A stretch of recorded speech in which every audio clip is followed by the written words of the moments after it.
ચકમકમાહી અંગાર રે અજાણથી અળગા રહી એમાં વસ્તુનો કર ગતિ વિચાર ગુરુજીની ગમાવી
કારીગરી કરતા તણી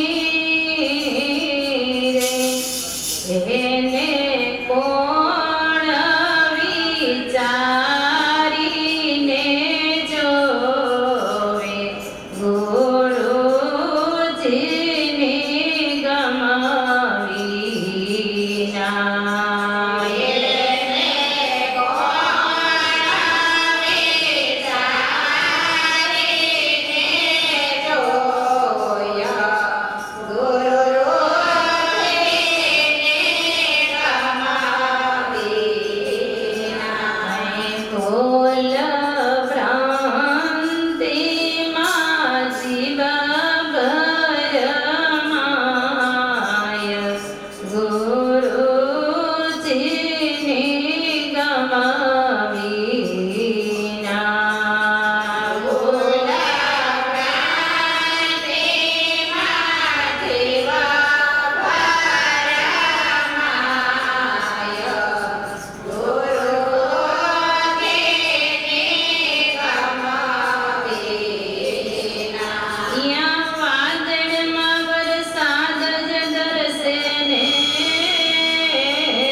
દિવસે આવેલો વીતીને ગુરુજીને ગમાવીના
વચનો પાડો ને પરમ ગુરુના વચનો પાડો ને પતિવ્રતા સમ પરમ ગુરુ સેવો ને પતિવ્રતા સમ પરમ ગુરુ સેવો ને મોહ માયાનો મોહ તજી સેવો રે મોહ માયાનો મોહ તજી સેવો રે બાંધી હવે પડદો છાનો રે બાંધી હવે પડદો છાનો રે દિલડાનો ભાવ જ્યાં છોડવો નહીં દિલડાનો ભાવ છોડવો નહીં પરમાર્થમાં પાછી પાણી ન કરવી પરમાર્થ કરવો રૂડો રે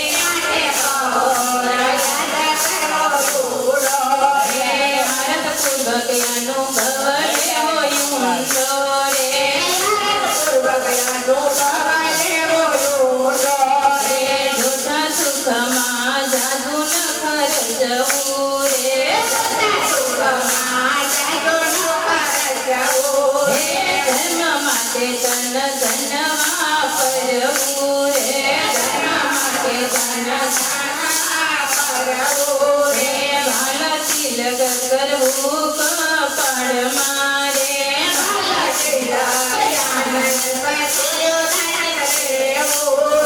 વિમલ જીવું જલ પીધે ના જેવું રે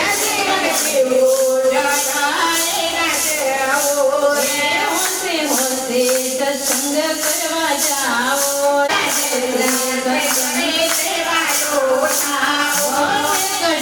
રાખી નિર્ભયતાથી ફરવું રે થોડી સાડી નિંદા નીતિ ડરવું રે પિન પડતા સુધી પરમ ગુરુના રે જો પિન પડતા શરણ છોડ્યા થયા વે તો કે જોરે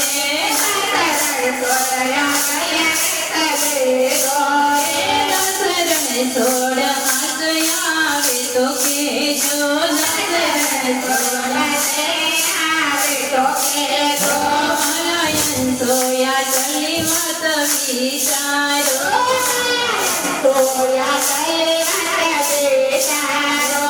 પરમ ગુરુના વચનો પ્રેમથી પાડો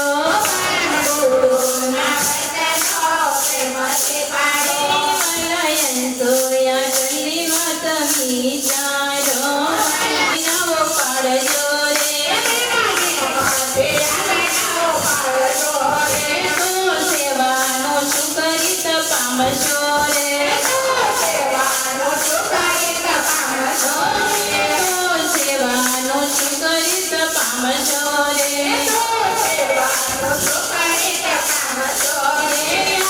દિલમાંથી અહંકાર કાઢજો રે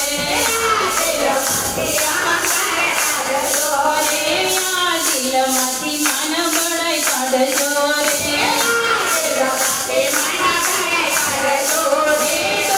પરમ ગુરુ શરણે જાશો રે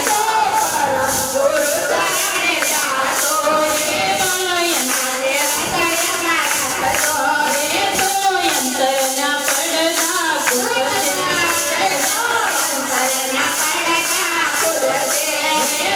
નાદ બ્રહ્મને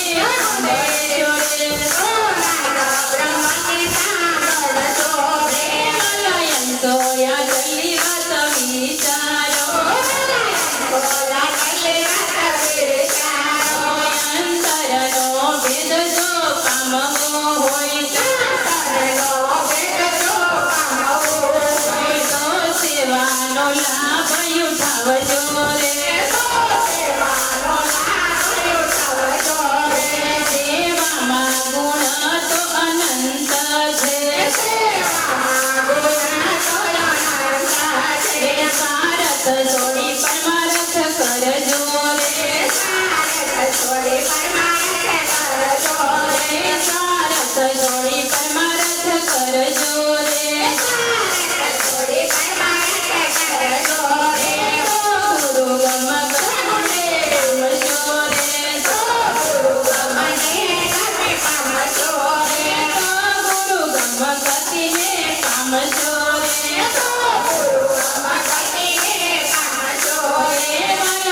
સોયા તલી વાત વિચારો પરમ ગુરુના વચનોને પાળજો પરમ ગુરુજીના વચનોને પાળજો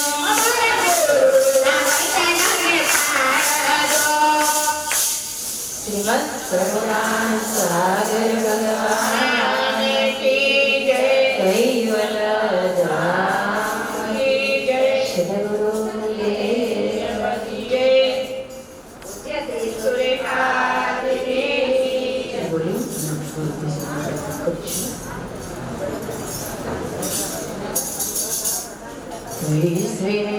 વિશ્વેશ્વરાત્મં પ્રણીતો હૃદયત્વા યો યાગતા કો જનસાયણાય નો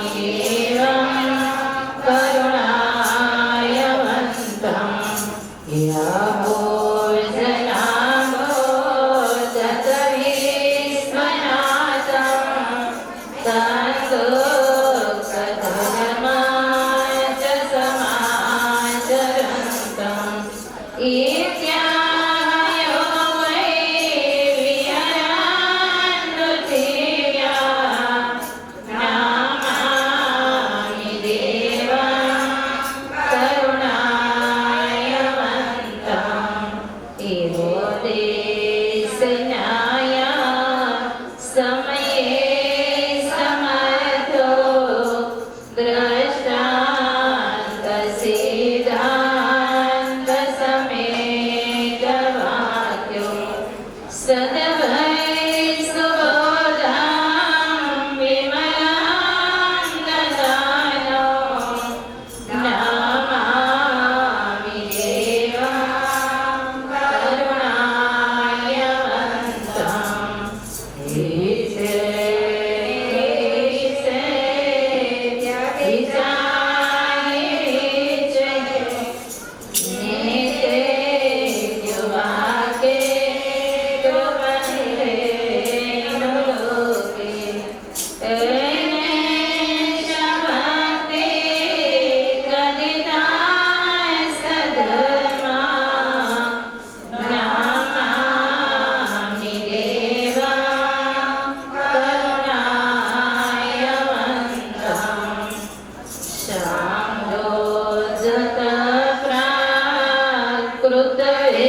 સુતારતવાક્યો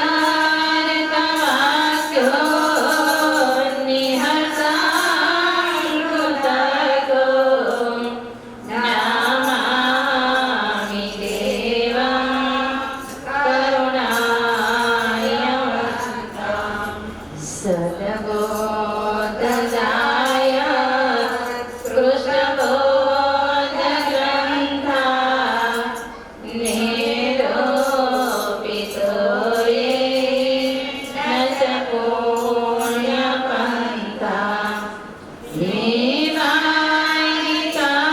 નિવારિકાયેન ચ જીવહિંસા નમામિ દેવં કરુણાયવંતં આધ્યાત્મશાસ્ત્રે સવરેણ લોકે હેનાય વિદ્યા ભવતી વરોષા યામે સ્મૃતાયેન ચકાર્તુ ભક્તિ નમામિ દેવં કરુણાયવંતં સદા પ્રફુલ્લાય નયનપંકજોયો માહી કરે ગોચરશાન દેશે વિરાજતે અનંતગુણે ગુણજ્ઞો નમામિ દેવં કરુણાયવંતં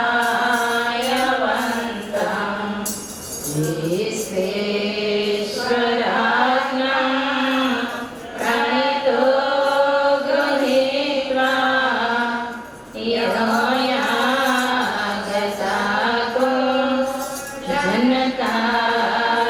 જનતાયણાય નો બેન રૂપેણ દત્તાતિ બોધં નમામિ દેવં કરુણાયવંતં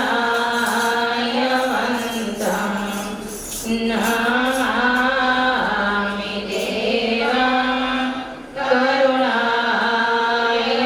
કરુણાયવંતં શ્રીમંત કરુણાસાગર ભગવાન કી જય કૈવલ્યધામ કી જય કૈવલ્યધામ કી જય ગુરુ પૂજન સમય કા જય જય સાથ ગુરુ વિષ્ણુ ગુરુર્દેવો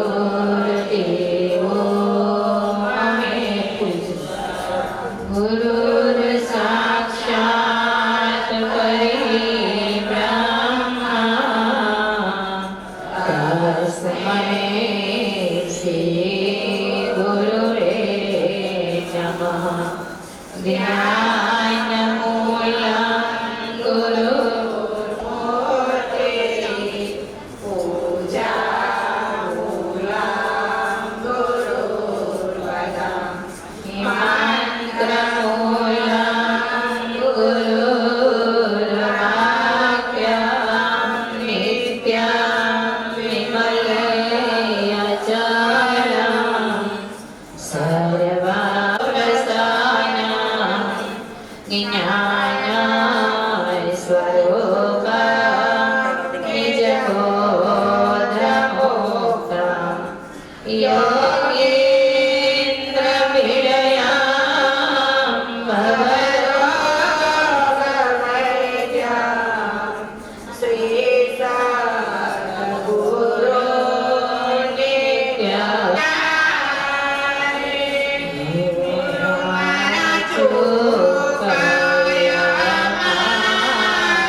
સાગર ભગવાન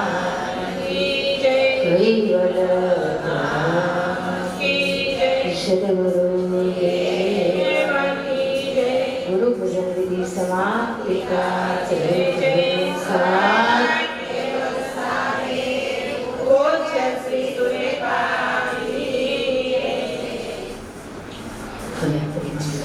સ્તુતિ કરીશું. શ્રીમદ કરુણાસાગર ઓમ પ્રથમ પ્રણામ સકલ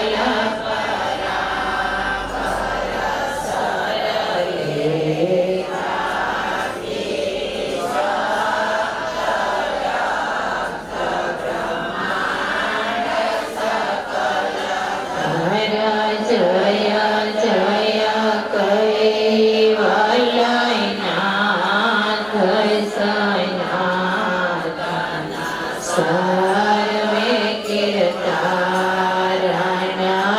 અખિલાનંદ અવિનાશ વિલાસિક વિવિધ વૈદારણ્ય લોક ચતુર્દશ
પુરુષ પુરા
શકયાન્યથામપતિ દેવયુગલ શક્તિ તનયા શકતપદેવન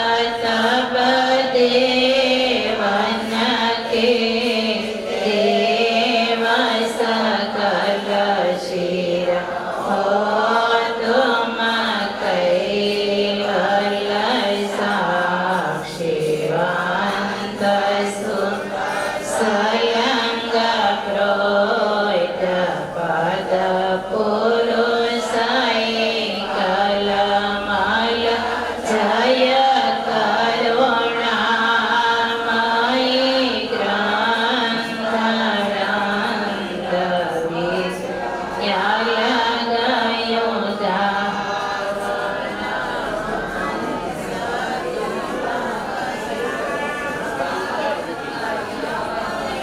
શરણ પરધમયે ધરણ સજન યુરધ્યાય યવગ્રંથને ધારંગહો સુનાઓ સંત સુતા લોકય સંખ્યયુત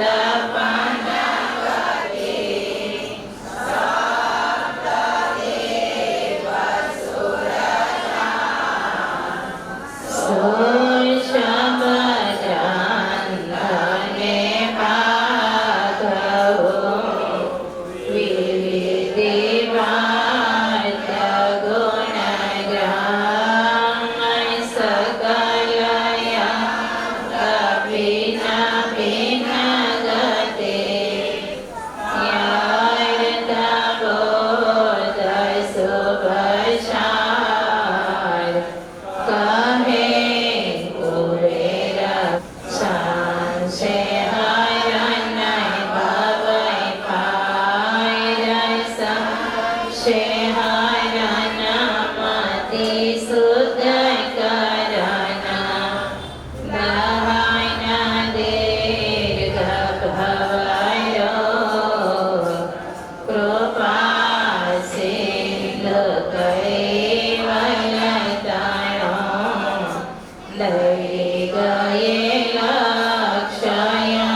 ગયેલક્ષયમોગ ભ્રાંતિ પ્રાંજયનો ભવજીનો સોનેહો સુજહી પદભુજ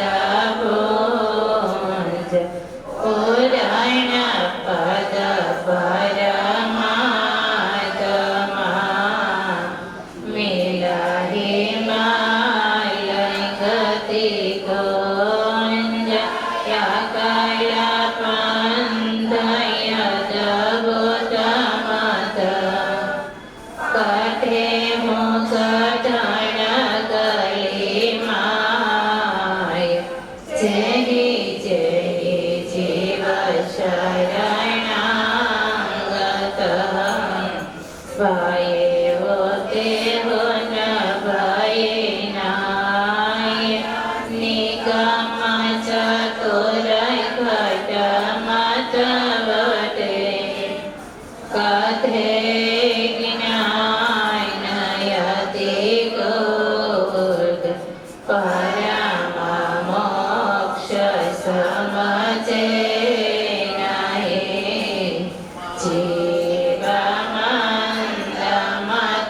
મોંડ પરયોપકાર પરમ પદ કાયેવો કાહોય નહીં ચીન કાહોય સતગુરુ તબ ક્યાં કરે ભવગીટળે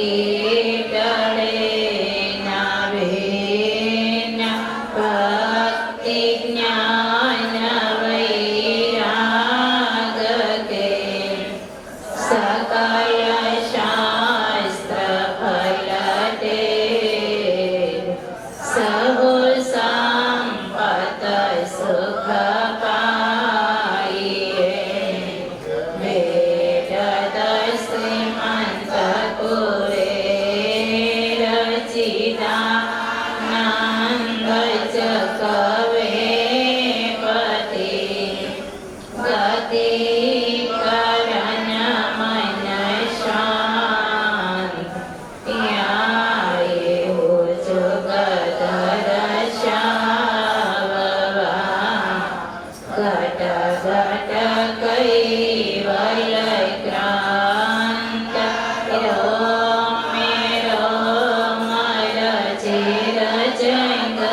करे गए सकल पेचाय नहीं उचरे ग्रंथ यगादई काले मायहरण यज्ञान नाथ करण को दई गए सजन को पाए पाइन गुरु मेरा सीतन चिद आए हो मनो तन दार जय मामा राणा गए भवतनो संशय दियो निवाय जय भगता रन के कारणे करता गए शकाय कुबेरायनो भवज्ञान छे दीनाय लख लखाय लख लखा वन छे लखे जीनो गति उग्रयो छाज पीनो प्रहे कन पद परम मोक्ष कैवलम सिदेना यवेनं वयेनं दृघानं रघोयं यमोहयमस्तु निरालं नारायण यहं नाम वरेयं नयेत्यायं मनाते महोयं स्वयं तं शमस्तु जहायनं विधाता देहान्तं विसन्तं विनयचे करोति विवर्जितवस्तु विधि वै वेदान्तं यसन्ते न सन्तं सुनाति शनातं जिनाथयनन्तो यगातं बोधं लहे च महादं कुबेरं करीमं नमामि आदि सकलता स्वराज्य कमलेश्वर कथा की श्री कृष्ण स्वामी महाराज की परम गुरु करुणा सागर भगवान की नरवीर सागर महाराज की महान तपस्वी रघुराम महाराज की परमहंस स्वानंद जी महाराज की संत सैयदास जी महाराज की पूज्य श्री विद्यार्थी की सर्वे संतन की सर्वे देवन की निन्यान संप्रदाय की गुरुवादी सारसा कुल की वैवल धाम की श्री गुरुदेव की कथा स्तुति प्रदोषाई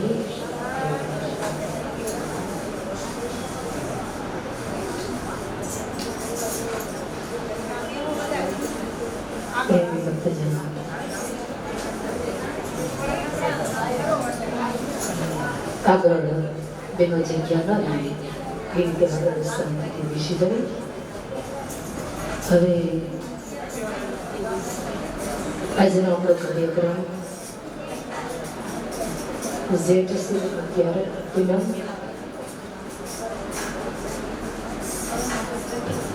એટલે પૂનમના સત્સંગમાં બેનોએ આપણા વર્લ્ડમાં આવ્યા પછી તમારે મોઢાને વિરામ આપવાનો છે અને મુખારબેન એટલે મૌન રહેવાનું છે 2 કલાક માટે. એટલે બહેનોએ તમારા મુખારવિંદને 2 કલાક માટે શાંતિથી બંધ રાખજો અને કાન ખુલ્લા અને હૃદય અને જીતની એકતા આ પરમ ગુરુના જે શબ્દો છે એ શબ્દો પર ધારણ કરી અને 2 કલાક આપણે શાંતિથી વિતાવવાની છે. એટલે શાંતિ રાખવાની છે. પાછળ જે બહેનો આવે આગળ ન આવે પગે લાગવા માટે શાંતિથી પાછળ પોતાનું સ્થાન નક્કી કરીને બેસી જાય એવી પણ નમ્ર વિનંતી છે. તો આજે આપણે જેઠ સુદ પૂનમનો લાભ લઈ રહ્યા છીએ અને બધાય પૂનમના આમ તો તહેવારો જ આવે છે. તો આજનો તહેવાર સતી અનસૂયા એને પતિવ્રતા ધર્મ પાડ્યો અને એ પતિવ્રતા ધર્મની અંદર કેવડી ગતિ, કેવડું ફળ અને એ શું ગતિને પામ્યા આજનો તહેવાર છે. તો આજે આપણે પણ ભગવાન કરુણા સાગર આપણા માટે ચરણ વિધ કરતા અંશ દેહી પાવ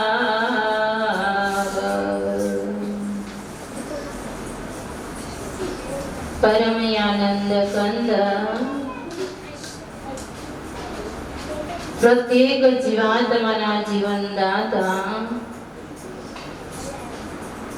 સત્ય નિત્ય અખંડ અવિનાશી સ્વરૂપે પ્રતિપાદન કરાવી આપનાર પરમ શ્રેષ્ઠ પરમ વિશેષ પરમ દયાળુ ભગવાન કરુણા સાગર દયાળુ જ્ઞાન ગતિનો લક્ષ્ય સિદ્ધાંત સમજાવતા પ્રભુ એના વાલા અંશોને કહે છે કે બહુમાં પરમય ઉપાસના લાગ રહ્યો સબ લોહી પણ ચૈતનતા ચીના વિના તાતે મુક્ત ન હોય. દયાળુ જ્ઞાન ગતિના માર્ગમાં સફળતા સિદ્ધાંત સમજાવતા દયાળુ કહે છે હે મારા વાલા પ્રેમીલા ભક્તજનો, તમને એવો સુંદર માનવનો ઘાટ મળ્યો છે. માનવનો ઘાટ મળ્યા પછી દયાળુ કહે છે કે હે માનવ,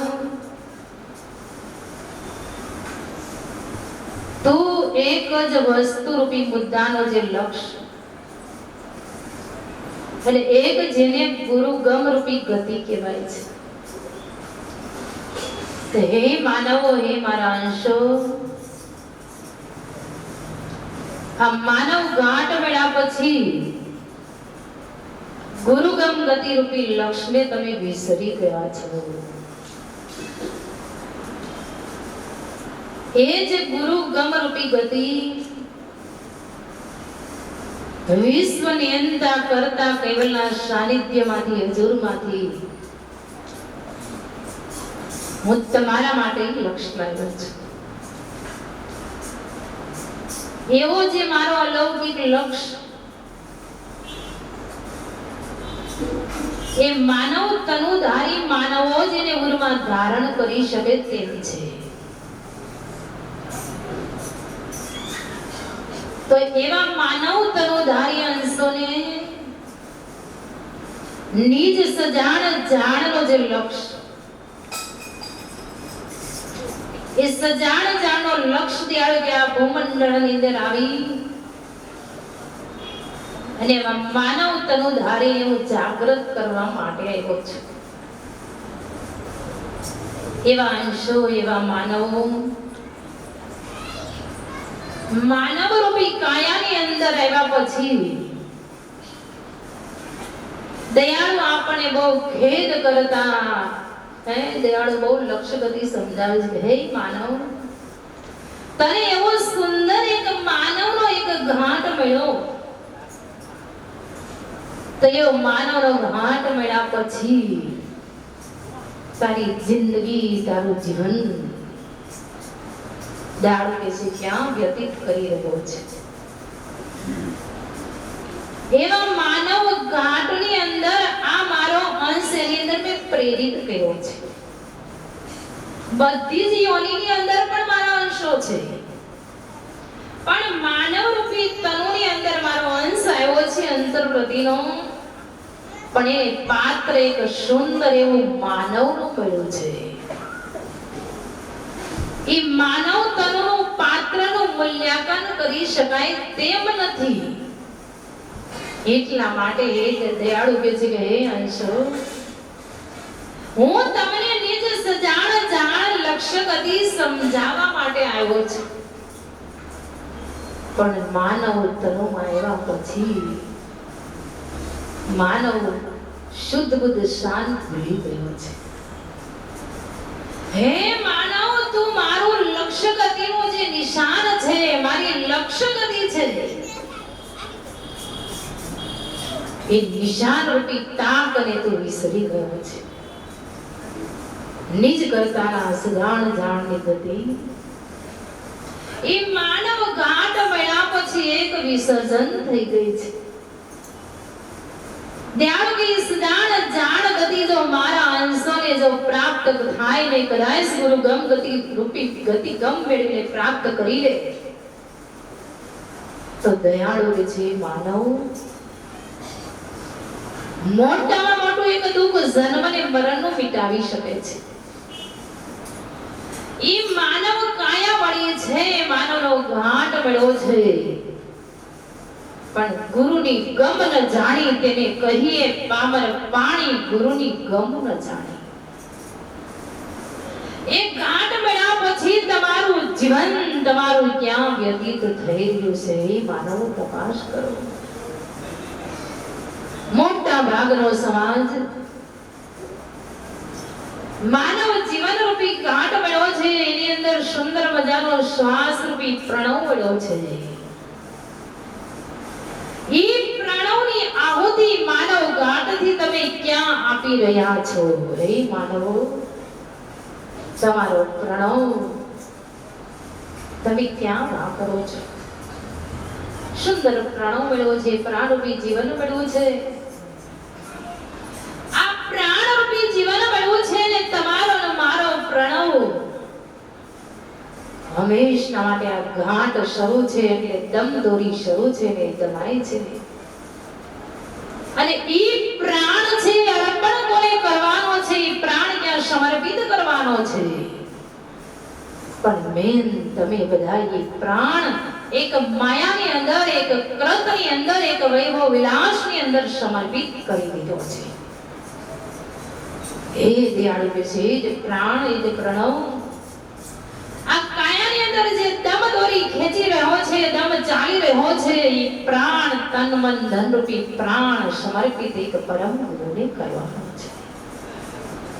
પણ ઈ મારો તમારો પ્રાણ ક્યાં વપરાઈ રહ્યો છે? વિચાર કરો દયાળુ કે પાછા વળો. ઈ પ્રણવ છે, ઈ પ્રાણ છે, આ કાયાનું હંમેશા માટે રોગે રગ નશે નશનું રક્ષણ કરે છે, જીવન આપે છે. મને તમને ખબર નથી. તો એ જે પ્રણવરૂપી જીવન આપણે લઈ રહ્યા છીએ ક્યાંથી આવે છે? કોણ આપી રહ્યું છે? દયાળુ કે એની ગમ નથી. એ જીવન કોણ આપી રહ્યું છે? જીવનદાતા કોણ છે? એ જીવન આપનારો એ કોણ છે કે આ ઘાટને ચલાયમાન કરી રહ્યો છે? એ ગમ ભૂલી ગયા છે, ગમને વિસરી ગયા છે. એ પ્રાણ દાતા છે, પ્રાણ જીવન દાતા છે, જીવન આપનારો એક નિયંતા છે, વિશ્વનો એક માલિક, એક જુદો છે. પણ એ પ્રાણ રૂપી શ્વાસ રૂપી રૂપી દોરીથી આ બધાય પૂતળાઓ માનવ તનુ રૂપી નચાઈ રહ્યા છે. પ્રાણ રૂપી દોરીથી આપણે 50-60 વર્ષનો સુંદર મજાનો ખેલ ખેલીએ છીએ. આ પ્રાણ રૂપી દોરીથી હું ને તમે બધા ખેલ કરી રહ્યા છીએ. પ્રાણ રૂપી જીવન દયાળુએ નિજ કરતાનો એ જ સંદેશો દેવા માટે હું વિશ્વમાં આવ્યો છું કે આ પ્રાણ તમને ક્યાંથી આવી ગયો છે, કોણ આપ્યું? પ્રણવ રૂપી જીવન માનવ ગાંઠ બન્યા પછી આપણે લઈ લઈએ છીએ. પણ એ જીવન દાતા એક વિશ્વનો નિયંતા, એક સૃષ્ટિનો માલિક છે. એ કૃતથી જુદો છે, કૃતથી ન્યારો છે, કૃતમાં આવતો નથી. કરતા કૃતથી જુદા છે. પણ મારું ને તમારું જીવન રૂપી પ્રાણ પ્રણવ આ કૃતની અંદર મિલવાઈ ગયો છે. એટલે આપણે કૃતથી જુદા પડી શકતા. કૃતની અંદર જ આપણી વૃત્તિ છે, આપણું મન છે, આપણું અંતઃકરણ છે, આપણી ઇન્દ્રિયો છે. આ કૃતની અંદર જ આપણે બધા આનંદ લઈ રહ્યા છીએ. કેટલો બધો આનંદ લૂટીએ છીએ. એટલા માટે દયાળુ કે આ કૃતની અંદર પ્રાણ દ્વારા મારો અંશ એને સાચવી મળે છે, સાચવી ઉપર છલો લે છે. પણ આ પ્રાણ દ્વારા સાચવી ઇન્દ્રિયોને અંતઃકરણ ગુણગણ દ્વારા આનંદ અનુભવે છે. એ આનંદ રૂપી ગતિ પામી અને મારા અંશો જ્યાં ત્યાં આનંદ યુગના યુગથી ભટકી રહ્યા છે. એવા મારા અંશો ક્યાં ભટકે છે, ક્યાં અટકે છે? દયાળુ કે અટકેલા અંશોને એનું ભટકણ મટાવવા માટે હું વિષ્ણુમાં આવ્યો છું. આપણે ગાઈએ છીએ ને, ભટકેલા મનની ગુરુજી દિલરે સુધારજો. ભજનમાં આવે છે સંતવાણી, ભટકેલા મનની ગુરુજી દિલરે સુધારજો, શરણે આવેલાને લેજો ગુરુજી મારા, શરણોમાં લેજો, એ શરણોમાં લેજો, શરણોમાં લેજો. મરણ ગતિનો ગુરુજી મહિમા છે મોટો, આ મરણ ગતિનો ગુરુજી મહિમા છે મોટો. અંત વેળાએ આવી લેજો ગુરુજી મારા, શરણોમાં લેજો. ભટકેલા મનની ગુરુજી ભૂલવે સુધારજો.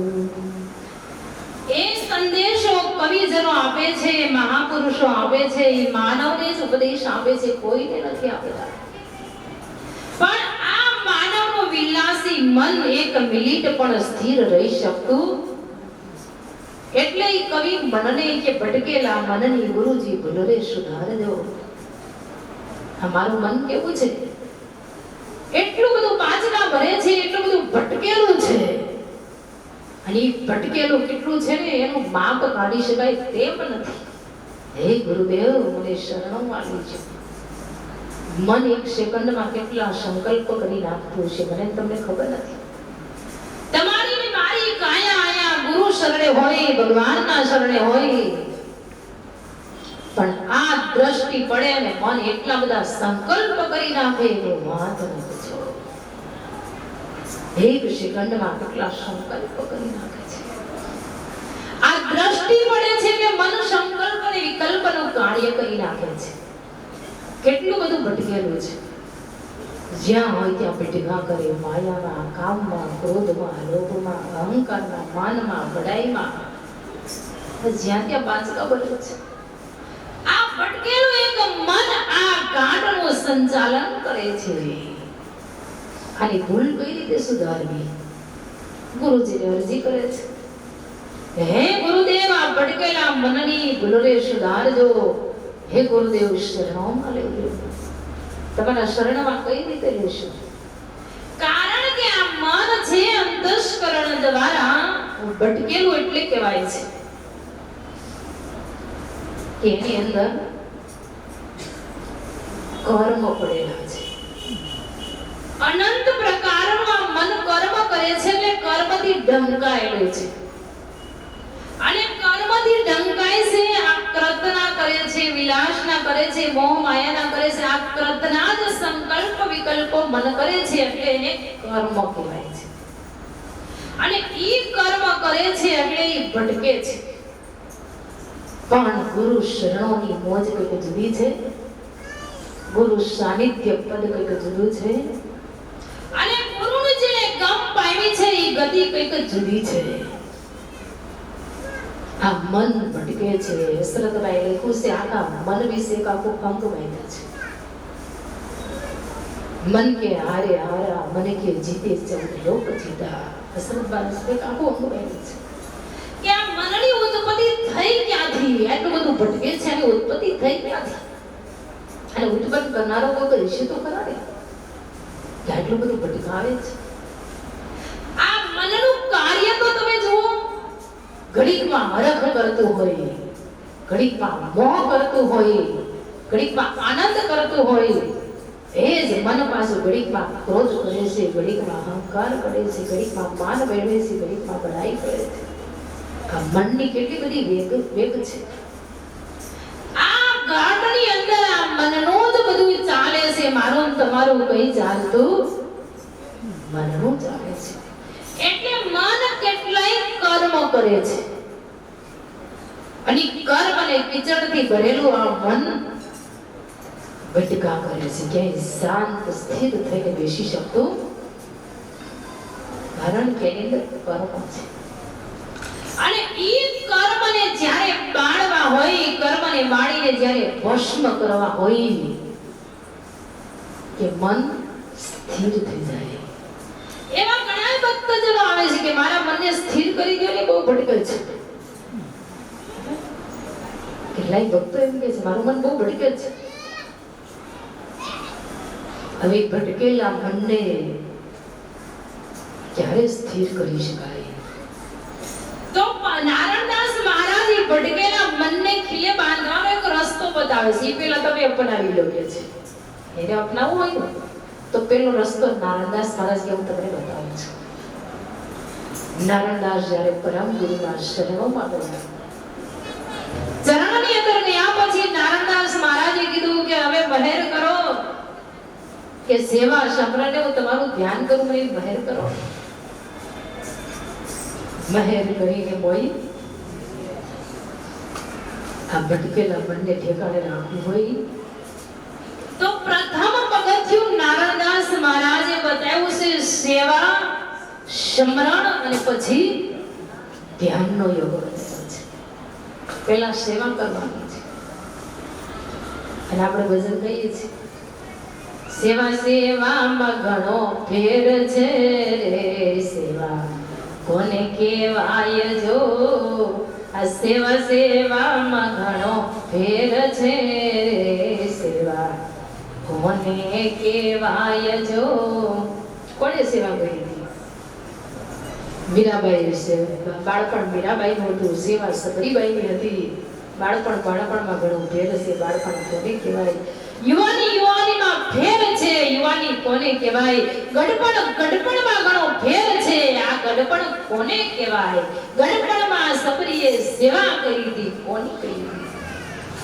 મહેલોમાં રહેતા હતા, બંગલામાં રહેતા હતા, બધાય ભાવ હતો, પણ ત્યાં કોઈ ગયું કેમ? સબરીબાઈ જતો. પણ એ સેવા એની કેવી હતી? વલાને એમ કે અમે ગાંઠલા તક્યા પાથરી દઈએ. સેવાના ગુણ બતાવે. આ સેવા એક કોને કહેવાય છે?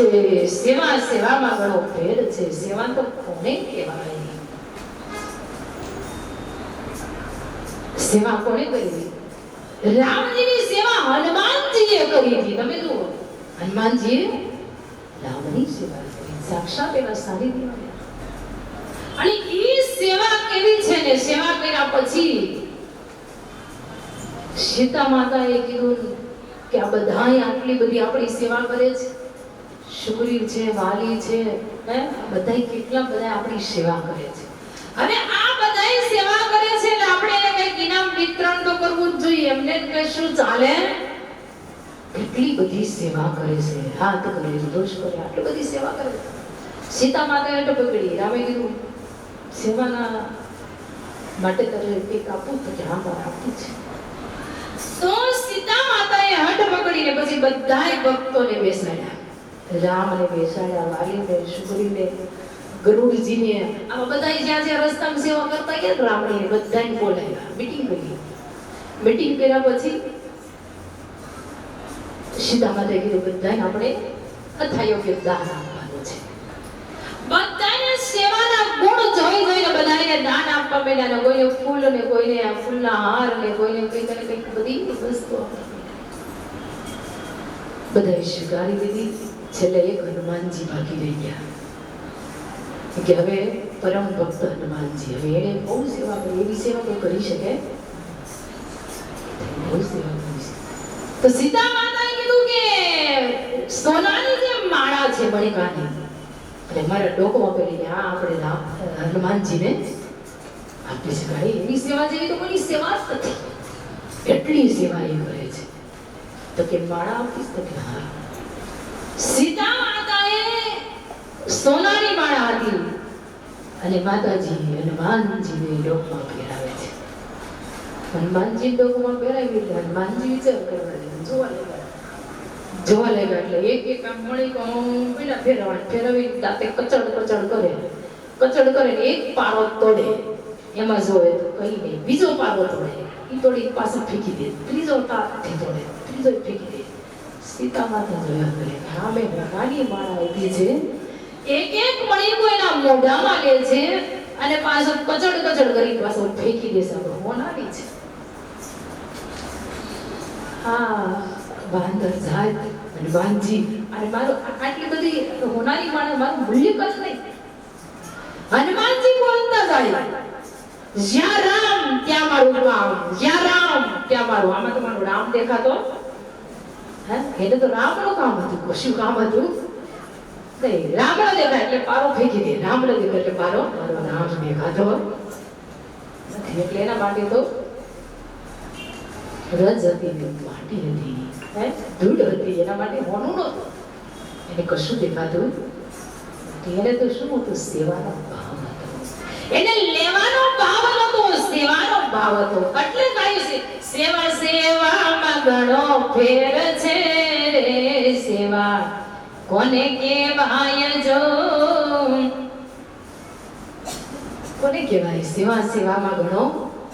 સેવા બધા જ કરે છે. ઘણા ગુરુ સાનિધ્યમાં કરે છે, ઘણા ગુરુ આશ્રમમાં જઈને કરે છે, ઘણા ગુરુ વિનાના આશ્રમમાં પણ સેવાઓ કરવા જાય છે. તમે તો કોઈ ગુરુ ન હોય, કોઈ ન હોય, ભગવાનનું મંદિર હોય તો સેવા કરે છે. સેવામાં ઘણો ફેર છે. આપણે હું કામ સેવા કરીએ છીએ? એટલે સેવાના ગુણ બતાવ્યા છે. સેવા કર્યા પછી માનવ સાત ઘરે કહેવાનો જાય, આજે મેં અહીંયા ભાષણ વિટકાતા. કોઈ વ્યક્તિને કહેવા ન જાય, આજે મેં આ મંદિરની અંદર આટલી સેવા કરી હતી. અને સેવા કરે ને એના લક્ષણો કંઈક જુદા હોય છે. ઈ સેવા કરતો કરતો સ્મરણ કરતો હોય, એના દિલનો વળાંક, એની ભાવનાઓ કંઈક જુદી હોય. એનો ભાવ કંઈક જુદો હોય. રામ સેવા કરતા હતા, એનો ભાવ તમે જોઈ લો. મારો રામ ક્યાં મારું કામ? મારે કશી જોતું કરોડોની વસ્તુ તો મારે નથી જોતી. મારે તો એક સેવા કરવી છે. કોની? તો રામનું રક્ષણ કરવું છે. અને આપણે તો રક્ષણ કરતા કરતા ક્યારે ભક્ષણ કરી નાખીએ. સેવા કરવા જાય, ઓલા નાઈટમાં પાણી ખાખ કરી નાખે. સેવામાં ઘણો ફેર છે રે. સેવા કોને કહેવાય? જો એટલે માટે કીધું સેવામાં ઘણો ફેર છે રે. સેવા કોને કહેવાય? જો સેવા કરવી હોય તો આ જીવનનું બલિદાન આપી દો ને, ત્યાં સુધી તમે સેવા કરો ને, ત્યારે તમે અમુક કર્મને બાળીને ભસ્મ કરી શકો છો. કર્મ બાળવાની ગતિ સેવામાં પણ ઘણો લાભ છે. સબલીબાઈની સેવા નિસ્વાર્થ હતી અને રામના દર્શન થયા. હનુમાનજીની રામની સેવા હતી. એને માત્ર રામ જ દેખાતા હતા. એને સોનું નહોતું દેખાતું, એને કઈ વસ્તુ નહોતી દેખાતી, એને કોઈ નહોતું દેખાતું, એને રામ દેખાતા. અને એ નિસ્વાર્થ સેવા હતી. અને અત્યારે તો એ જો સ્વાર્થની સેવા છે. પરમાર્થનું કાર્ય કરી શકાતું. આ ગાંઠ મેળો છે એક માનવની કાયા મળી છે, પણ પરમાર્થનું કાર્ય જીવ કરી શકતો નથી. એટલા માટે કીધું ગડપણ આવી જાય છે ને પછી ગડપણમાં કઈ થતું નથી, ને બાળપણ હોય ત્યારે એ કઈ કરતો નથી. ગડપણ આવી જાય પછી આપણે કહીએ કે આપણે સેવા કરવા મંદિરમાં જવું છે, આંખે દેખાય નહીં, પગે ચાલી શકાય નહીં, વાંકું વળી શકાય નહીં, કઈ રીતે સેવા કરીશું? સેવાનો લાભ લઈ શકાતો નથી. સેવા કરવી શકાય. પણ જ્યારે શરીર તમને સાથ આપતું હોય, તમારું શરીર સશક્ત હોય તો જ તમે સેવા કરી શકો. તમારા શરીરની તંદુરસ્તી હોય તો જ તમે સેવા કરી શકો, નહીંતર સેવા થઈ શકે સેવાનું ગુણ છે. અને એ સેવા જ્યારે કરે નારાયણદાસ મહારાજ કે ત્યારે એનું સ્મરણ ચાલુ થઈ જાય છે. એક જ ભાવ છે કે મારે સ્મરણ કરતા કરતા એક લક્ષ્ય ગતિ, મારે અંશ સ્વરૂપ પામીને જ કરતાની ગતિને પ્રાપ્ત કરવી છે. સેવાના એક ગુણ એવો હોય છે. અને એ જે એવી સેવા કરે છે ને એને એના સ્વરૂપની ગતિ પ્રાપ્ત થયા વિના રહી શકતી થાય જ છે. જે ભાવથી તમે કાર્ય કરો એ ભાવ તમારો ત્યાં પહોંચાડી દે છે. ભાવ સિવાય કોઈ વસ્તુ નથી. અને અભાવ આવી જાય તો એ વસ્તુને તમે પ્રાપ્ત કરી શકતા નથી. ભાવ ને કુભાવ છે, પ્રેમ છે, એ વસ્તુ પ્રેમથી મળે છે. અપ્રીતિ છે, અપ્રીતિથી કોઈ વસ્તુ મળી શકતી. એટલા માટે દયાળુ આપણે સુંદર સંદેશો નારાયણદાસ મહારાજ આપી ગયા છે કે સેવા, સમરણ અને ધ્યાન ત્રણનો યોગ પ્રાપ્ત જે માનવ જીવનમાં કમાઈ કરે છે, એ માનવ કમાણી કરી અને અંતે પોતાના સ્વરૂપ લક્ષ્ય ગતિ ગુરુની ગમને પ્રાપ્ત કરી લે છે. એ ગુરુની ગતિ છે ને એ બાકી હું તમે બેઠા બેઠા ઘરે વાતો કરીએ, મોટી મોટી નાની વાતો કરીએ, કોટલા પરિચયની અંદર બેસી સાડી સુગલીને નિંદા કરીએ, સમાજને વિખોડવાનું કામ કરીએ, ભક્તજનોની અંદર જઈને આગાપાછી ચાડી ચૂકડી કરે, એવા ભક્તજનો સેવાનું ફળ કોઈ દિવસ પામી શકતા. સેવાવાળો ભક્ત હોય બેનું જોડાણ કરી શકે છે. એક સેવા કરે તો બીજાને લાવી શકે છે. એનું બલિદાન છે, એને કોઈ ગુણ છે. પણ એક સેવા કરે ને બીજાને વિખોડી નાખે તો એનું કુકર્મ છે. એટલા માટે મહાપુરુષોને સંતો એક માનવને ઉપદેશ આપે છે કે હે માનવ, તારે પરમ પદને પામવું છે, તારા સ્વરૂપની ગતિને પામવી છે, પણ તારો પાયો જો કાચો હોય તો ઇમારત એની માટે કોઈ દિવસ સળી શકાય. માટે સેવાને સ્મરણ બનાવે છે. સંતો એટલા માટે સેવાના ગુણ આપણને આપે છે કે સેવા કરો. કોઈ પણ પ્રકારે તમારી સેવાનું ફળ એ તનથી કરેલું અમૂલ્ય છે. એનું મૂલ્યાંકન આપી શકાય તેવું નથી. એટલા માટે દયાળુ આપણને નિજ કર્તાનો લક્ષ્ય દેવા માટે આવ્યા છે કે આ માનવ સેવાને સ્મરણ કરતો કરતો એ ગુરુ સાનિધ્યની ગતિને પ્રાપ્ત કરે. બધાની રીત મેળવે છે, ગુરુની રીત મેળવે છે, સેવાની રીત મેળવે છે. બધાની રીત મેળવતા મેળવતા મેળવતા માનવ સદગુરુ લક્ષ્યને પ્રાપ્ત કરી લે છે. એ સદગુરુની ગતિનો લક્ષ્ય પ્રાપ્ત થાય ત્યારે માનવની અંદરથી આ કર્મ છે, ભટકેલું મન છે, એની ભટકણને સદગુરુ મટાવી દે છે. અને એ ભટકણ જ્યારે મટે ત્યારે તે સ્થિર થઈ જાય છે અને ઘેર બેઠા તારા જંગલ બની જાય છે. જંગલ જેવું વાતાવરણ ઊભું થઈ જાય છે ઘેર બેઠા. પછી તારે ક્યાંય ભટકવું પડતું, ક્યાંય જવું પડતું નથી. તો એટલા માટે સ્થિરતા, સ્થિર મનનું હોવું જોઈએ, મનને સ્થિરતા. અને આપણે રાત હોય તો ભલે, દિવસ હોય તો ભલે, આપણા મનને ક્યાંય સ્થિરતા મળી શકતી ભટક્યા જ કરીએ છીએ, ભટક્યા જ કરીએ છીએ. તો એ દયાળુ કે ભટકેલું મન જો ખીલે બનાય, સ્થિર થઈ જાય તો હંમેશા માટે ગુરુ લક્ષ્યનું આરાધન કરી શકાય છે. એ ગુરુ લક્ષ્યનું આરાધન જ્યારે થાય છે ત્યારે તમારા સૂચિ કર્મ હોય, દિવસ દરમિયાન કોઈ પણ કર્મ થઈ ગયું હોય તો એ કર્મને બાળવાનો માર્ગ તમને લક્ષ્ય જન્મમાંથી મળે છે. એ લક્ષ્યની ગતિ જ્યારે તમે પ્રાપ્ત કરો એકાંતમાં બેસીને આરાધન કરો, લક્ષ્ય ગતિને પ્રાપ્ત કરી લો. આ મંડી અંતસ્કરણની બધી કલુષિતતા નાશ પામે છે. તો એ કલુષિતતા જ્યારે નાશ પામે છે ત્યારે દયાળુએ લીધું છે કે એવો મારો ભક્ત હોય, એવો મારો કોઈ સાધુ સંત સંન્યાસી હોય કે કોઈ ગૃહસ્થી હોય, જ્યારે એકાંતની ગતિને મેળવીને ગુરુ લક્ષ્યને પ્રાપ્ત કરે છે ત્યારે એવા ભક્તોને આઠે પહોર અભ્યાસ, આઠે પહોર એટલે ભજનની ગતિ પ્રાપ્ત થાય છે. ભરતો હોય, ભરતો હોય પછી ગમે ત્યારે પણ એ કર્મને બાળવાના માર્ગ ઉપરથી આગળ એક પગથિયું જાય છે ને સદગુરુનું સાનિધ્ય મેળવે છે.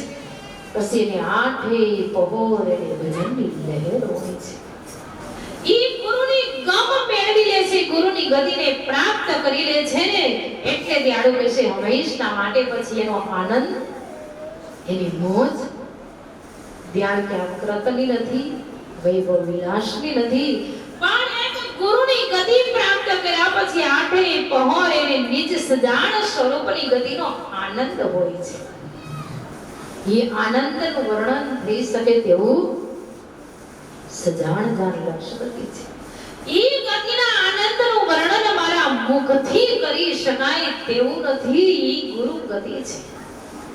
અને એ ગુરુ ગતિ પામેલો કોઈ ભક્તજન હોય, કોઈ સંસારિક ગૃહસ્થી હોય, કોઈ સાધુ સંત કે સંન્યાસી હોય ત્યારે સ્થિર થઈને બેસી જાય છે. કંઈ કરવું પડતું એ બધી ભટકણ પટી જાય છે. એટલા માટે દયાળુ કે ભટકણ મટાવવા માટે જ આવ્યો છું. ભયે સાજ સુધ ચહિતન સરળ સકલ ગતિ સહા. એવા ભક્તોની ગતિ કેવી છે? શુદ્ધ ગુરુગમ ગતિને પ્રાપ્ત કર્યા પછી સહેજ શુદ્ધ સાજ, આ શરીરનો બધો સાજ છે. શરીરનો સાજ બને તમને બધાને બહુ મોટો આપ્યો છે.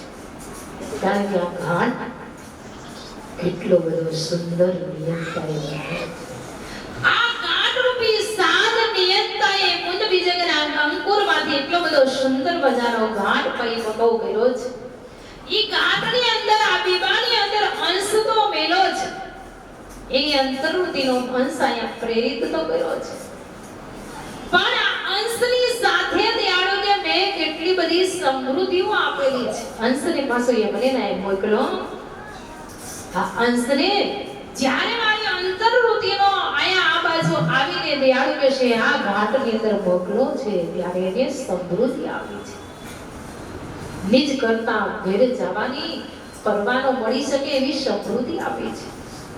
એ નિજ કરતાના ઘર સુધી પહોંચી શકાય એવી સમૃદ્ધિ આપી અને મારા અંશને આ ઘાટની અંદર મેં પ્રેરિત કર્યો છે. એ સમૃદ્ધિઓ રૂપવાન નથી, અરૂપ ગતિવાન છે.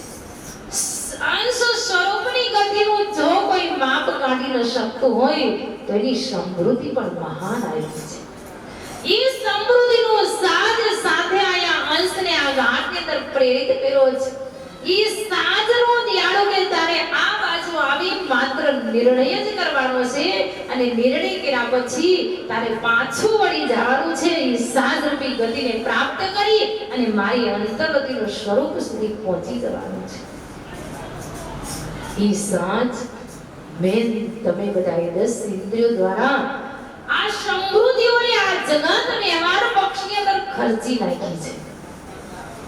ઈ સાધને ખર્ચાઈ જાય ને એટલે માણસ નિર્માલ કે બની જાય છે. એટલું બધું સાધ આપ્યું છે, એટલી બધી સમૃદ્ધિઓ આપી છે. કોઈ પણ માનવ ધન ધનાઢ્ય હોય ને એ સમૃદ્ધિથી જ ધન ધનાઢ્ય હોય. અને સમૃદ્ધિ રૂપી ખજાનાથી જ ધન ધનાઢ્ય બની શકે છે.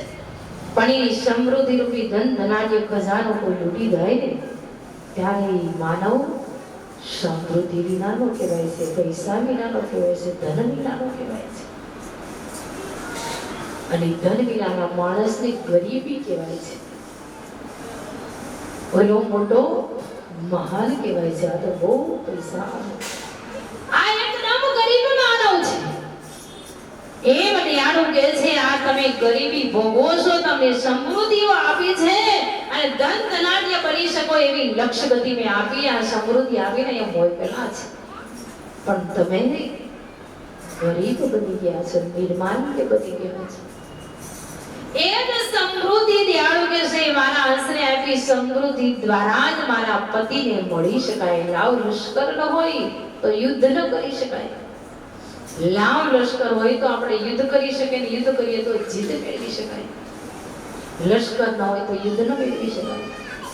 એમ દયાળુ કે મારો હંસ નિર્માલ્ય બની ગયો છે. એક જ વાર ઈ વાસનાની અંદર લપેટાઈ જાય ત્યારે દયાળુ કે મારા હંસની સમૃદ્ધિ કેટલી બધી ખર્ચાઈ જાય છે. કેટલી બધી સમૃદ્ધિ હોય તમે વિચાર કરો.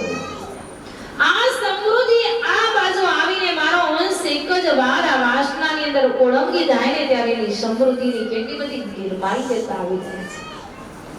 એનો પણ દયાળુ દત્ત નિર્માલ્ય અવિધ હિસાબની અંદર વર્ણન કર્યું છે કે અંતઃકરણની સમૃદ્ધિ, મનની સમૃદ્ધિ, બુદ્ધિની સમૃદ્ધિ, ગુણગણની સમૃદ્ધિ, પ્રાણની સમૃદ્ધિ, પ્રણવની સમૃદ્ધિ, આ બધી સમૃદ્ધિઓ નરમ નિર્માલ્યની અંદર દયાળુ વર્ણન કરી છે.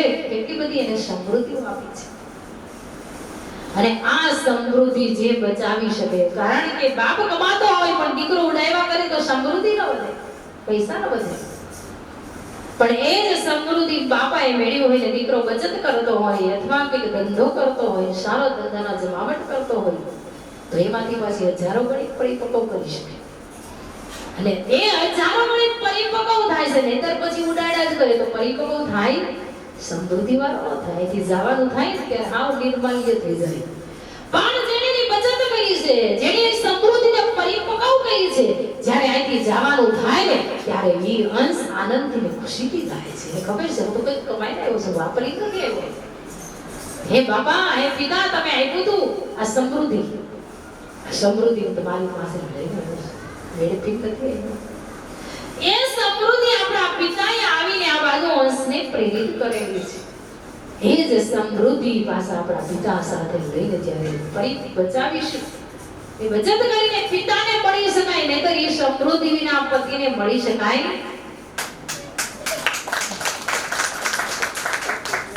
કેવડી સમૃદ્ધિ છે, વિચાર કરજો, મૂલ્યાંકન નાખી શકાય. અને એ જ સમૃદ્ધિ સહિત મને મળી શકાય છે. તમે વિચાર કરજો, એક હીરો હોય ને 10 લાખ નો હોય, 2 લાખ નો હોય, 5 કરોડ નો હોય, 10 કરોડ નો હોય, એનું મૂલ્યાંકન નાખી શકાય. આ સમૃદ્ધિ રૂપી ખજાનો છે. તો તમને મેં ખજાનો આપ્યો છે, તમને મેં સમૃદ્ધિ આપી છે, એ તમે ક્યાં ખોઈ બેઠા છો? એટલે આ ખજાનો છે. અને આ ખજાનો મેં તમને આપ્યો છે, તમને નિર્માલ્ય મોકલીને મેં આ બાજુ મોકલા નથી નિર્માલ્ય કરી. અને એ સમૃદ્ધિ દયાળુ આપણને એનું મૂલ્યાંકન ન હોય. કેવી સમૃદ્ધિ? અકલ છે, આરત છે, સુરતા છે, નૂરતા છે, ચૈતન્ય, ચૈતનતા, શાસ્ત્રા સમૃદ્ધિ છે. અકલ, આરત, સુરતા, નૂરતા, ચૈતનતા અને પછી ચૈતન્ય. તો આ સમૃદ્ધિ કોને મેં નથી આપી? બધા જ અંશો ઉપર મારી કરુણા એક સરખી દ્રષ્ટિ છે. બધાને મેં આ બધું આપીને મોકલા છે. કોઈને મેં ભેદભાવ રાખ્યો, કોઈ અંશો પ્રત્યે મેં ભેદભાવ નથી રાખ્યો. બધાને મેં આ સમૃદ્ધિ આપી વિશ્વની અંદર માનવરૂપી કાયા લઈને આ મોકલા છે. પણ જેવો સંગ એવો એને રંગ લાગે છે. જેવો એને સંગ મળી જાય એ સ્થાન ઉપર એનો રંગ ત્યાં એને લઈ જાય છે. કોઈ સારો સંગ મળી જાય તો સારા સ્થાન ઉપર લઈ જાય. આપણે કહીને સત્સંગનો સંગ મળી જાય તો સત્સંગમય બનાવી દે. કોઈ કુસંગ કરવા વાળો હોય, કપટ કરવા વાળો હોય, એવાનો સંગ મળી જાય તો એ કપટબાજ બનાવી દે, કપટબાજી બનાવી દે. એનો સંગ મળી જાય, એના અંડરમાં તમે આવી ગયા છો. જેવો જેવો સંગ એવો એનો રંગ લાગી જાય. એવા આપણે ક્યાં ગુરુના સાનિધ્યમાં છીએ? આપણે સદગુરુ શું આપી શકે? સદગુરુ એના સંગમાં લઈ જાય, એના રંગમાં લઈ જાય. એનો રંગ આપણને સદગુરુ આપે છે. કોઈની તાકાત નથી. પણ એ સદગુરુ એ સંગની અંદર ગયેલો હોય, એ સદગુરુ એ સંગરૂપી ગતિને પામેલો હોય તો એ સદગુરુ આપણને ત્યાં લઈ જાય છે. નહીતર એ સદગુરુ ઓર ડૂબે ઓરનકુ એ ડૂબે છે ને બધાને ઉપાડે છે. પણ એ જે કરેલો હોય એ જ તારે છે. બંધાયેલો હોય એ છોડાવી ન શકે, પણ બંધથી મુક્ત થયેલો હોય એ તમને મુક્ત કરી શકે. એ જ મુક્ત કરી શકે, બાકી મુક્ત કરી શકાય. આપણે બધા બંધાયેલા છે સંસારમાં, માયામાં, પ્રકૃતિમાં, અહંકારમાં, માનમાં, બળાઈમાં. આપણે બધા બંધાયેલા છે. પણ જે મુક્ત થયેલો, જે મહાપુરુષ હોય, જે સદગુરુ હોય, જે સંત હોય, એ જ આપણને છોડાવી શકે. એ છોડાવવાના પ્રયત્ન કરતો હોય. ધ્યાનને હું કઈ રીતે મુક્ત કરું, કેવી રીતે છોડાવી શકું? એવા અંશોને દયાળુ કે હું બધાય બંધનમાંથી છોડાવવા માટે આવ્યો છું, અને નિજ કરતાની સમૃદ્ધિ એ પાછી મેળવી શકે એટલા માટે હું આ વિશ્વમાં નિજ કરતાનો પરમાણુ લક્ષ્ય ગતિ દેવા માટે આવ્યો છું. હે મારા અંશો, તમે આ ગતિને પ્રાપ્ત કરો. એ છે દયાળુ કે દેખું છે કે જે માનવ ભૂખ્યા હોય તો ભલે પરમર જાય, બાજી કે ભૂખો હોય ને એ તલસતો હોય, એને ખાવા નથી મળતું, પણ જેને ખાવા મળે છે એ ખાઈ શકતો એ તો કેવો થઈ ગયો? જેને મળે છે એ ખાઈ શકશે. જેને નથી ખાવા મળતું એ રાત દિવસ મહેનત કરે છે, છતાં એક ટંકનું ભોજન પણ એને મળી શકતું. એટલા માટે દયાળુ કહે છે, હું જે મારી આનંદવંત હોય, જેને મારી ગતિની ભૂખ લાગેલી હોય, જેને મારી સેવાની ભૂખ લાગેલી હોય, જેને મારા સ્મરણની ભૂખ લાગી હોય, એવાને હું આ ગતિ દેવા માટે વિશ્વમાં આવ્યો છું, આ લક્ષ્ય દેવા આવ્યો છું. પણ દયાળુ કે આપણને હજી ભૂખ લાગી શકતી.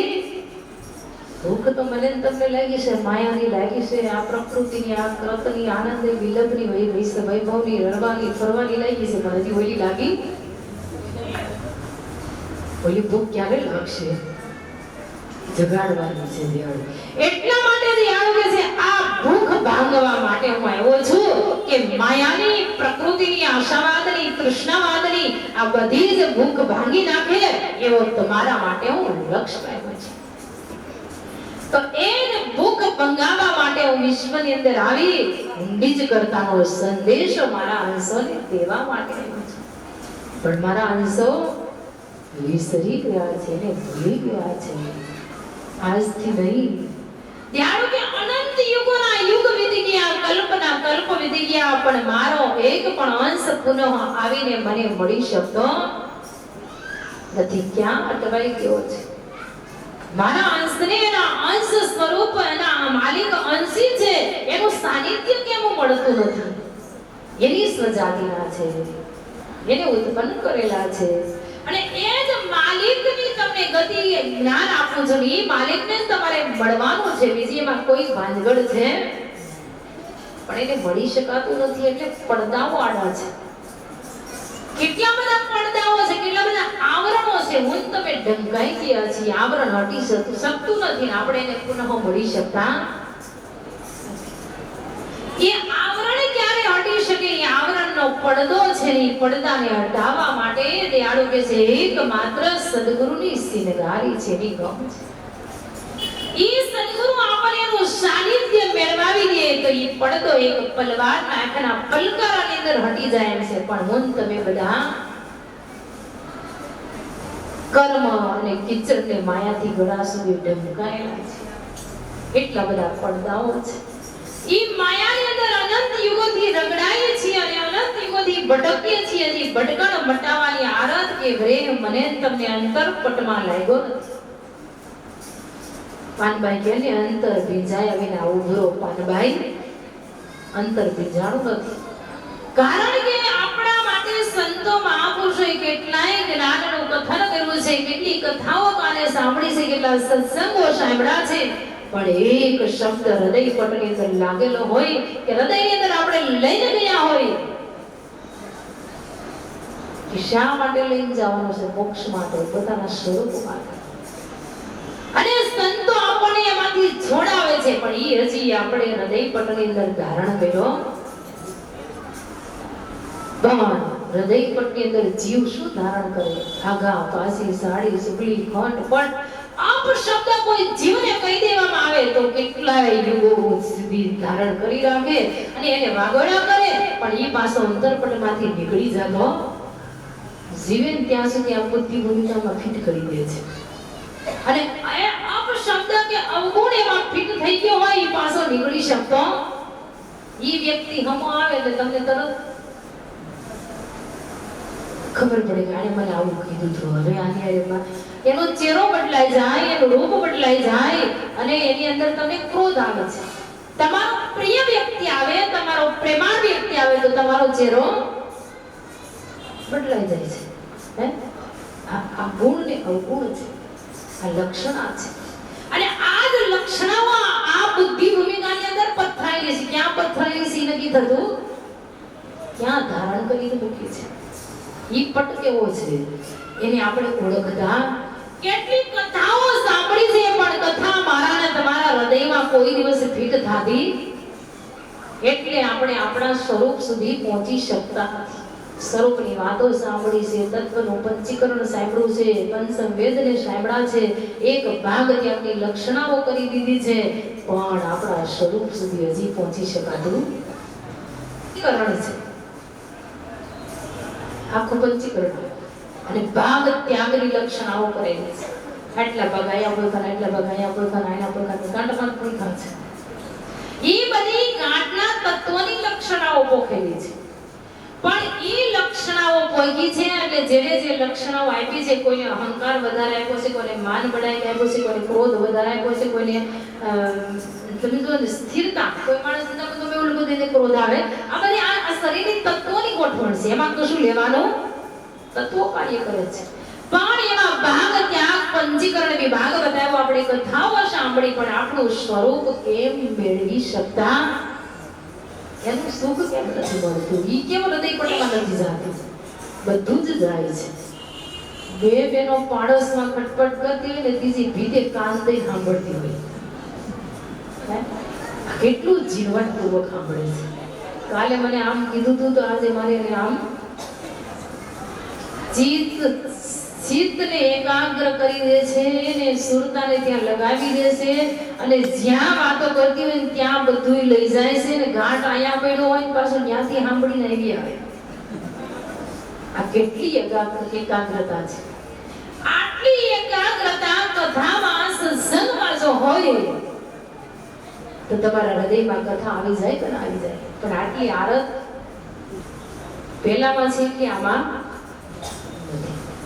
એટલે આપણી એકાગ્રતા નથી. ભગવાને બધું આપણને આપ્યું છે પણ એનો દુરુપયોગ કરીએ છીએ. બધા સાધનો આપ્યા છે મને તમને આમાં ઘાટમાં બધાને બધા સાધનો આપ્યા છે. એ જ સાધનનો ઉપયોગ આપણે ગુરુ લક્ષ્ય ગતિમાં સેવામાં સ્મરણમાં કરવાનો છે.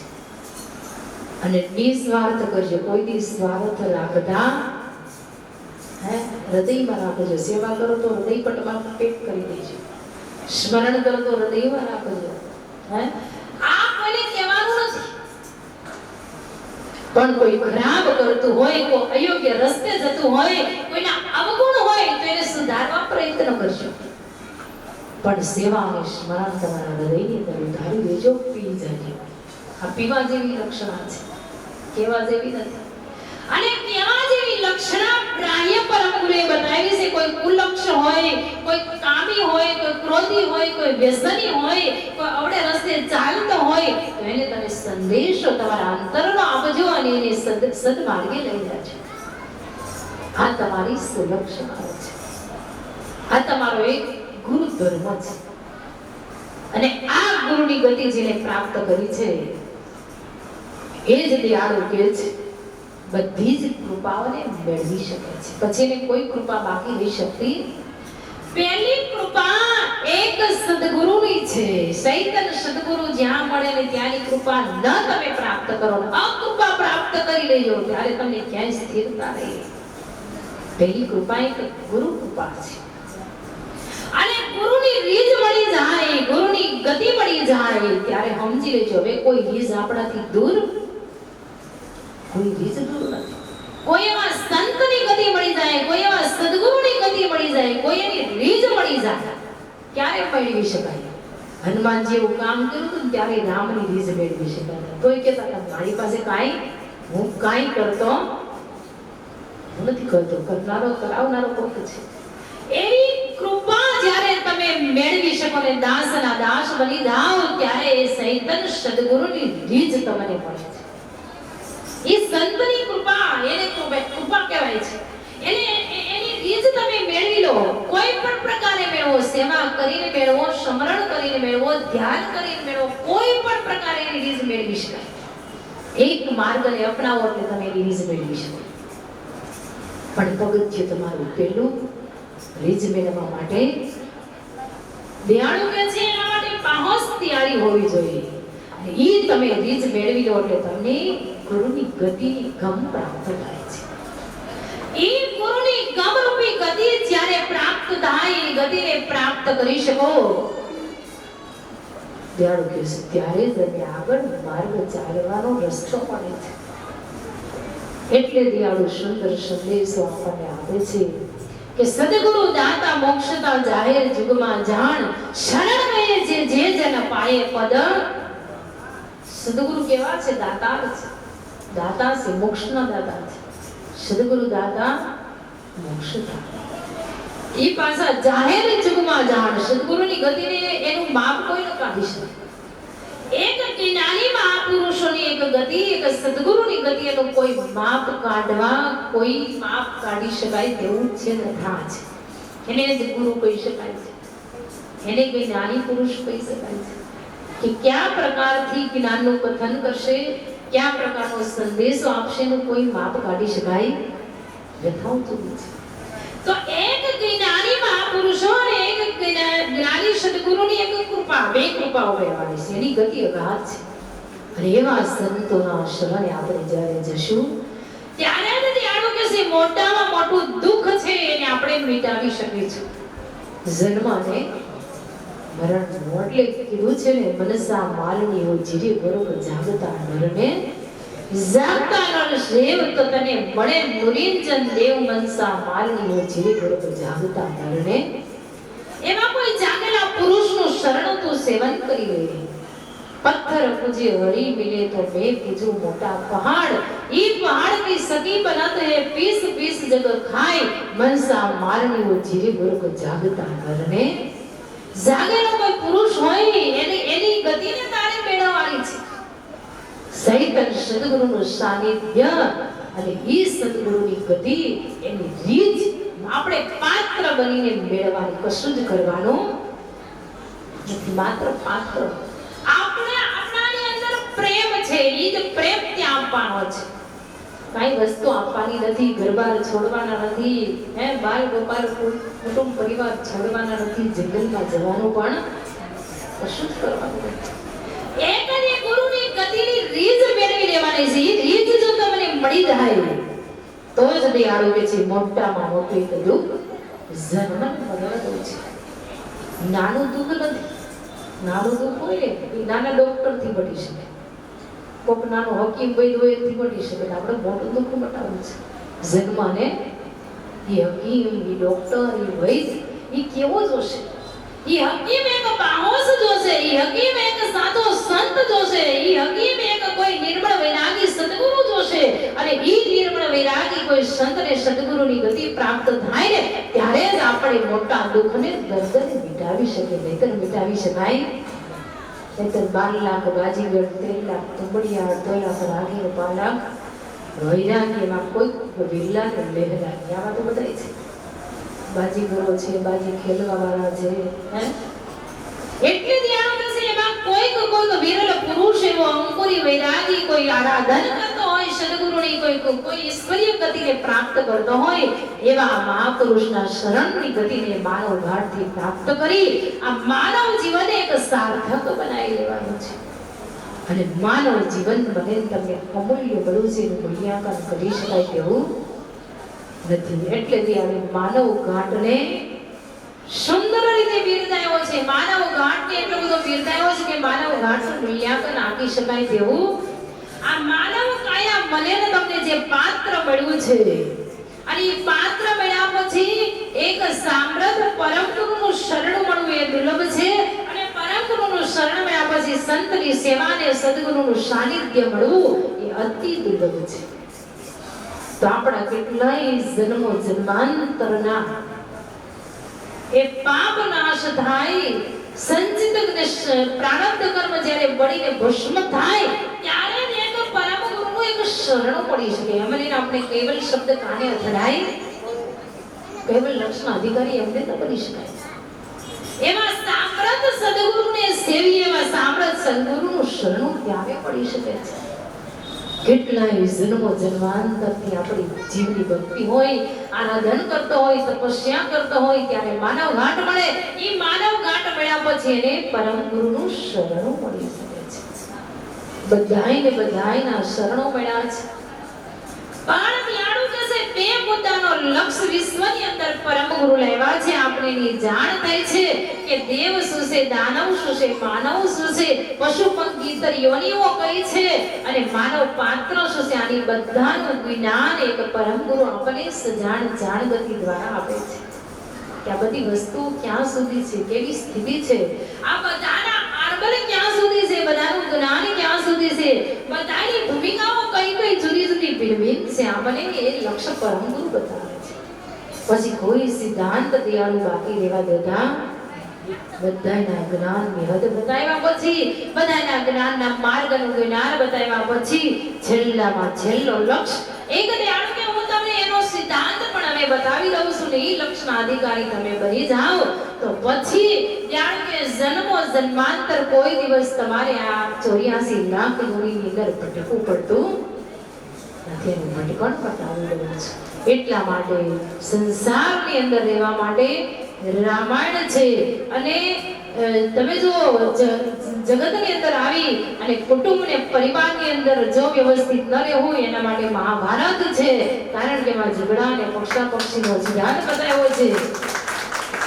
તો રામાયણને અનુસરી આપણા કુટુંબનો પ્રેમ, આપણા એક કુટુંબની એકતા, કુટુંબનો ભાઈ ભાઈનો સંબંધ, માતા પિતાનો સંબંધ, કુટુંબનો બધાનો આખો કઈ રીતે પ્રેમ જીતવો, કઈ રીતે સંબંધ રાખવો, આખું એવું જીવન મહાભારત અને રામાયણ અલગ અલગ બતાવે છે.